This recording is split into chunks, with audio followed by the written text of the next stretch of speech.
Investment Banking, 투자은행, IB라고 하죠. IB가 하는 일이 뭔가요? 자본시장에서 시장 주체들 간의 유가증권 매매를 중개하는 일이죠. M&A, IPO 이런 일들을 자문하는 advisory 일도 하지만 결국에는 이제 매매를 중개해두는 브로커라고 보면 돼요. 브로커. 뱅커들한테 브로커라고 하면은 굉장히 자존심 상해하는데 그래서 뭐 어쩌라고. 어쨌든 그들이 하는 일의 본질은 브로커예요. 브로커. 그리고 브로커는 거래 주인이 아니죠. 실제 매매 주체들은 따로 있고 그 사이에서 매매를 실현시키고 중간에서 수수료를 받아가는 그런 수익 구조인데, 그렇기 때문에 이들이 맨날 하는 게 뭐냐? 바로 피칭, 거래가 일어나도록 만들기 위해서 피칭을 합니다. IB들이 정말 많잖아요. 뭐 골드맨, 모건, 시티, 뱅크 오브 아메리카 뭐 너무 많은데 서로 자기들 통해서 트랜잭션 하라고 이제 피칭을 합니다. 그리고 거래 규모가 크면 클수록 더 좋겠죠. 자기들이 가져가는 수수료가 더 커지니까. 누구한테 피칭을 하느냐? 클라이언트들한테. 그리고 IB의 클라이언트는 누군가? 뭐 헤지펀드, 상호펀드, 자산운용사, 연기금 등등 이제 각종 기관 바이어들. 이제 IB도 이제 부서마다 하는 일이 굉장히 다른데, 원래 클래식한 이제 IB 뱅킹은 뭐 M&A 자문하는 그런 corporate finance 부서를 말하는데, 오늘 이야기에서의 IB는 약간 equity sales and trading 하는, 그리고 prime brokerage 하는 서비스가 있어요. 헤지펀드 같은 바이사이드 클라이언트를 서비스하는 그 부서에 대한 얘기예요. 그래서 IB에서도 이제 얘네들은 정말 하루 내내 전화기 틀어잡고 있다고 보면 돼요. IB가 클라이언트한테 하는 그런 아웃바운드 콜도 하고 이제 인바운드 콜도 뭐 받죠. 이제 클라이언트가 IB한테 뭐 시키고 싶은 거 있어서 하는, 아니면 원하고 싶은 게 있어서 이제 콜이 들어오는 경우도 있는데, IB 입장에서는 해야 될 게 똑같아요. 트레이드를 피칭하는 거. 그러니까 전화가 걸려오는 경우에는 헤지펀드나 운용사 같은 데서 어떤 프로덕트가 있다, 뭐 프로덕트 XYZ가 있다고 하면, 나 지금 이거 XYZ 좀 필요한데 너네 물량 좀 있어? 내가 지금 빨리 처분해야 되는 주식권이 있는데 이거 너네가 좀 사줄래? 하고 IB들한테 전화를 하는 경우도 있어요. 헤지펀드에서. 이게 만약에 클래식한 뱅킹이었다면은 기업들이 이렇게 전화가 오는 경우도 있죠. 요즘 우리 현금이 너무 많아서 문제인데 요즘 뭐 인수할 만한 거 없냐? 뭐 이렇게 전화 올 수도 있고. 근데 이렇게 클라이언트가 IB한테 전화를 하는 경우는 그들이 원하는 이 맨데이트이 정확하니까 이게 참 투명한데, 문제는 아웃바운드 콜로 IB 쪽에서 클라이언트한테 전화를 하면서 피칭을 하는 경우에는 가끔 애매한 상황이 생기기도 합니다. 그리고 물론 횟수적으로 보면은 인바운드 콜보다 아웃바운드 콜이 훨씬 더 많아요. 그럼 이런 경우에는 대략 대화가 어떻게 진행되냐면, 이제 IB가 클라이언트 A한테 전화를 해요. 우리한테 들어온 게 좀 있는데 가격 잘 맞춰줄 테니까 한번 해볼래? 뭐 가격 맞춰주면 생각해볼게. 클라이언트 B한테도 연락을 해요. 야, 그때 너 처분할 거 있다고 했었잖아. 그거 사줄 사람 찾았거든? 내가 가격도 괜찮게 맞춰줄 수 있으니까 나한테 팔래? 뭐 가격 맞춰주면 생각해볼게. 그러면은 다시 아까 그 클라이언트 A한테 전화를 해요. 그때 너 사고 싶었던 거 있잖아. 그거 곧 매도 물량 나올 것 같아. 내가 가격 맞춰줄 수 있어. 사자. 오, 그래? 이런 식으로 거래가 성사될 때까지 이제 무한반복하는 거예요. 왜냐면 매매가 이루어지기만 하면 IB는 돈을 버는 수익 구조니까. 제가 이거를 설명하면서 뭐가 갑자기 비슷한 게 떠올랐냐면, 빌 게이츠 딸과 결혼하는 법이라고 이제 인터넷을 떠돌아다니던 꽤 유명한 글이 있었는데, 뭐 이런 거지. 아들아, 너는 내가 정해주는 여자와 결혼하거라. 싫은데요? 나는 내가 좋아하는 여자랑 결혼할 건데. 빌 게이츠 딸인데 네, 아버지 그렇게 하겠습니다. 아버지가 빌 게이츠를 찾아가요. 우리 아들하고 당신 딸 결혼시킵시다. 뭐야? 바쁘니까 저리 가요. 내 아들은 사우디 석유재벌 그룹 CEO인데. 그래요. 그럼 그렇게 합시다. 그리고 아버지가 석유 재벌을 찾아가요. 내 아들을 당신 회사 CEO 자리에 앉힙시다. 뭐야? 싫은데? 우리 아들 빌 게이츠 사위인데? 그래요. 그럼 그렇게 합시다. 응? 이게 뭔가 IB가 클라이언트들하고 하는 게 이것과 좀 비슷한 그림인데, 사실 이것보다 더 심각한 문제이긴 하죠. 그냥 없는 말 지어내는 수준이 아니라 이게 돈이 왔다 갔다 하는 거래이기 때문에 정보를 주고받는 과정에서 충분히 이제 부당 이익을 챙길 수 있는 여건들이 충분히 생기기 때문인데요. 그리고 알 수 없는 이 프로세스에서 부당 이익을 챙길 수 있는 주체들이 많이 생길 수 있으니까, 그래서 조금만 선 넘어가면 불법이 되는 거고 SEC에서 잡아갑니다. 그런데 문제는 이게 언제부터 언제부터 어디서부터가 불법이 성립이 되는가의 문제인데 이게 인사이더 트레이딩이 될 수도 있고 마켓 매니퓰레이션이 될 수도 있고 제목은 다양해요. 아직 확정되지 않아서 그렇지. 이게 만약에 IB가 헤지펀드 클라이언트한테 전화를 해서 야 너네 관심 있게 보던 그거 말이야 내가 좋은 가격에 맞춰줄 수 있는데 그거 살래? 이렇게 말한다는 거는 헤지펀드 입장에서는 이게 충분히 합리적인 의심을 할 수 있는 게 뭐야 얘네가 갑자기 왜 이렇게 친절하지? 이거는 뭔가 곧 엄청난 물량이 시장에 나올 건가 보다. 그럼 내가 공매도 들어갈 수 있는 거잖아. 이렇게 해서 실제로 숏을 칠 수도 있고요. 그리고 막상 이제 숏을 치고 가격이 내려가면은 그때 가서 IB한테 전화할 수 있지. 야 그때 너 나한테 팔고 싶다는 거 있잖아. 그거 내가 지금 살게. 가격 맞춰줄 수 있지? 이렇게 숏 커버하는 시점에서 그들한테 이걸 사면은 이게 뭔가 헤지펀드 입장에서는 아름다운 트레이드가 성사될 수 있는 거죠. 이렇게 되면은 당연히 이 매매 반대편에 있던 매도 주체였던 클라이언트 B는 열받겠지. 뭐야 이 IB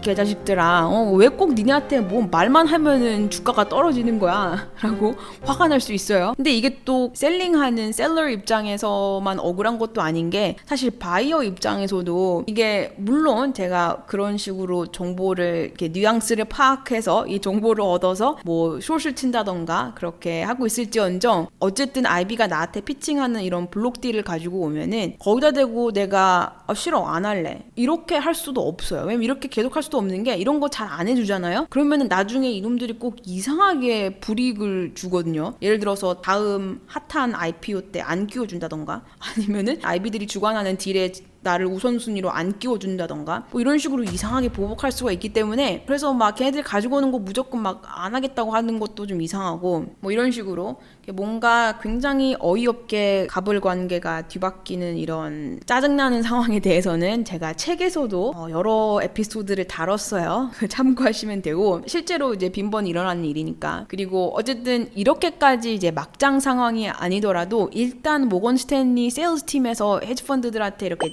뭔가 찔러보는 콜을 한다는 것 자체가 앞으로 있을 블록 트레이드에 대한 이런 힌트가 될 수가 있기 때문에 IB들 입장에서는 원래 자기들 하는 일 하는 거고 좀 자기들 하는 일을 더 잘하기 위해서 하는 걸지는 몰라도 그런 행위 자체가 뭔가 시장 조작이 될 수 있는 여지가 있다는 그런 굉장히 아이러니한 상황이 일어나는 건데 그래서 딱 들어도 뭔가 아닌 것 같잖아요. 이런 이상한 거래들의 이 오묘함 때문에 SEC 조사가 들어간 뱅크가 있어요. 지금 일단 대놓고 걸린 거는 모건이랑 골드만인데 근데 이제 모건 스탠리가 최근에 좀 더 화제가 됐던 거는 그냥 하필 여기 뱅커 하나를 집중적으로 잡아가지고 조사 들어간다고 SEC에서 언론에다가 뿌리고 있어서 그런 거지 지금 이 사람 한 명뿐만이 아니라 블록 트레이드라는 거를 하는 모든 IB의 에퀴티 세일즈 트레이딩 팀 다 조사 들어간다고 보면 될 것 같아요. 그리고 아마 이제 클라이언트를 직접적으로 상대하는 에퀴티 세일즈 쪽에서 더 이제 우수수 쏟아지겠지 이런 조사 내용들이. 그럼 이제 블록 트레이드에 대해서 좀 다시 보자면 블록 트레이드의 정의가 뭐냐면 이거 예전에 제가 영상에서도 한번 설명한 적이 있는데 일단 사전적 의미는 이 대량의 유가증권의 매매가 프라이빗한 퍼블릭 아니고 프라이빗한 네고시에이션을 통해서 이루어지는 거예요. 이제 기관들의 경우에는 거래 물량이 너무 크다 보니까 예를 들어서 헤지펀드가 특정 주식을 팔고 싶다고 해서 그냥 뭐 IB한테 전화해가지고 아야 나 오늘 그거 뭐 한 $500 million 어치 팔고 싶어. 뭐 좀 팔아줄래? 이런 식으로 IB한테 오더를 줄 수는 없는 게 그거를 한꺼번에 장중에 다 팔아버리면은 시장이 소화할 수 없는 너무 큰 물량이 시장에 나오니까 그런 물량이 나왔다는 사실 자체만으로도 가격이 지금 떨어지기 때문에 이제 셀러 입장에서 내가 원하는 가격에 매도가 안 되겠죠. 그래서 블록 트레이드라고 부를 정도의 큰 규모의 트레이드는 장외 거래 시간에서 이루어집니다. 가격 변동성을 최소화하는 게 목표이기 때문에 이제 주로 애프터마켓 시간에 일어나는데 뉴욕 증시나 나스닥 거래소에서 정의하는 이 거래법상의 블록 트레이드는 주식수 기준으로는 1만 주 이상 혹은 이제 매매량 기준 200K 이상인데 20만 불 이상인데 이거 너무 작잖아요. 이거는 최소 금액이고 당연히 현실에서는 훨씬 더 큰 규모의 트레이드들이 일어나고 그런 것들을 이제 블록 트레이드라고 해요. 그런데 이 블록 트레이드라는 거는 60년대부터 있어 왔고 헤지펀드 클라이언트들을 서비스하는 이 업무를 프라임 브로커리지라고 하는데 이 PB 업계의 강자인 골드만과 모건이 이 시장을 쥐고 있어요. 거의. 특히 모건 같은 경우는 2021년 작년 한 해 트레이드 됐던 블록 매매량 기준으로 이제 시장 점유율 1위거든요. 26%의 블록 트레이드를 주관했다고 하네요. 그런데 IB가 하는 일이 결국에는 매매를 성사시키고 중간에서 스프레드 먹는 거라고 했잖아요. 이게 헤지펀드든 상호펀드, 뭐 VC 이런 바이사이드 기관들한테서 대량의 물량의 주식을 사서 스프레드 좀 먹고 살짝 프리미엄 얹은 가격에 판다가 요지인데, 이게 중간에서 하도 이제 떼먹는 게 많기도 하고 IB들한테서 이게 자유로울 수가 없으니까 요즘 대형 헤지펀드들은 그냥 아예 자기들이 직접 에퀴티 데스크를 차려서 직접 블록 트레이드를 해요.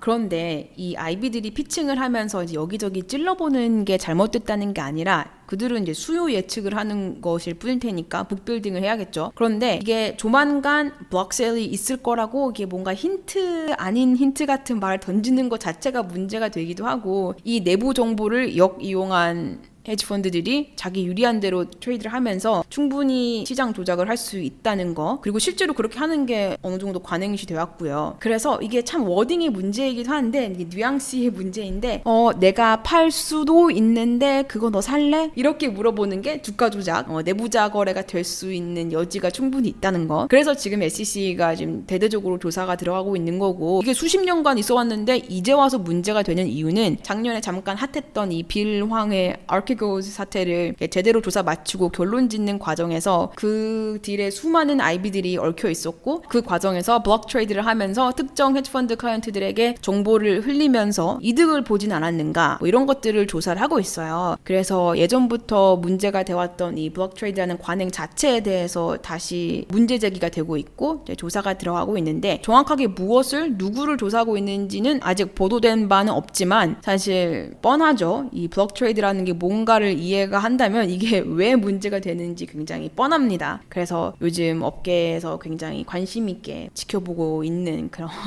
상황인데, 월스트리트를 움직이는 IB들의 밥줄이자 눈치 빠른 헤지펀드들에게 개이득이 될 수 있는 블록 트레이드라는 게 뭔가에 대해서 알아봤습니다. 참 이게 애매한 게, 진짜 저도 수없이 이런 콜들을 받아봤고 IB들한테 당연히 대놓고 우리 곧 블록 세일 할 거다 이렇게 말하지는 않지만, 사실 그들이 말하는 이런 행간을 잘 읽으면 목소리 톤만 들어도 이게 앞으로 시장에 어떤 일이 일어나겠구나 라는 게 충분히 이게 정보로서 입력이 되고, 나도 그런 거를 이용해서 굉장히 수익을 본 트레이드도 있었지만, 이게 뭔가 대놓고 불법은 아니고 너도 알고 나도 알고 우리 서로 이익을 볼 수 있어서 하기는 하는데 하면서도 뭔가 아닌 것 같은 이런 느낌이 나는 그런 딜들 중에 하나예요. 이런 관행 자체에 대해서 좀 문제 제기가 사회적으로 일어나고 있는 거에 대해서 긍정적으로 생각을 합니다.